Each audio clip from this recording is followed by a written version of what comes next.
Bismillahirrahmanirrahim. Allahümme salli ala Muhammedin və ali Muhammed. Hər vaxtınız xeyirli olsun. Dəyərli mömin bacı və qardaşlar, hər birinizi salamlayıram.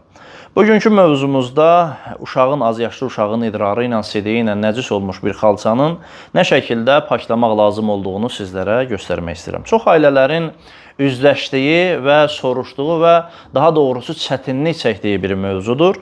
Mən bunu əməli bir şəkildə sizlərə göstərmək istəyirəm. Fərz edək ki, xalçanın müəyyən bir hissəsi uşağın idrarı ilə nəcis olub. Mən bunu su ilə sizlərə göstərmək istəyirəm. Fərz edək ki, xalçanın bu hissəsi uşağın idrarı ilə nəcis olub. Diqqət edirsiniz, bu hissəsi. Və fərz edək ki, bu idrardır və xalçanın bu hissəsi də idrarla nəcis olub.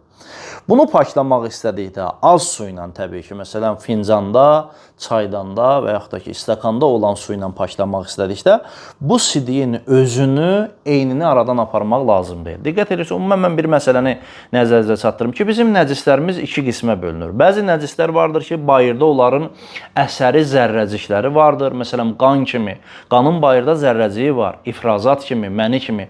Bunların bayırda zərrəcikləri, əsəri vardır. Biz bunları paklamaq istədikdə bizə lazımdır ki, bunların, bu nəcislərin, zərrəciklərin, əsərin birinci aradan aparaq. Amma ikinci növ nəcislər bundan ibarətdir ki, xeyr, bunların bayırda bir zərrəcikləri, bir əsəri yoxdur. Məsələn, idrar kimi.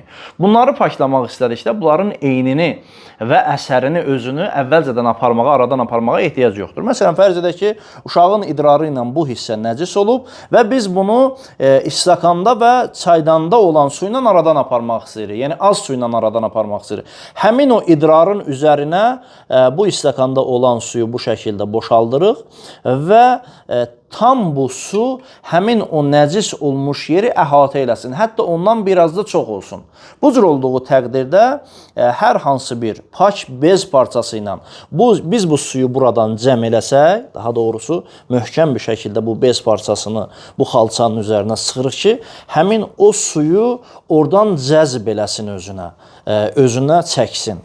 Diqqət edirsiniz, bu şəkildə bu suyu buradan cəm elədikdən sonra həmin o yer, yəni idrarla nəcis olmuş yer pak olmuş sayılır və ikinci dəfə yumağa da ehtiyac yoxdur. Vəssalamu aleykum və rəhmətullah.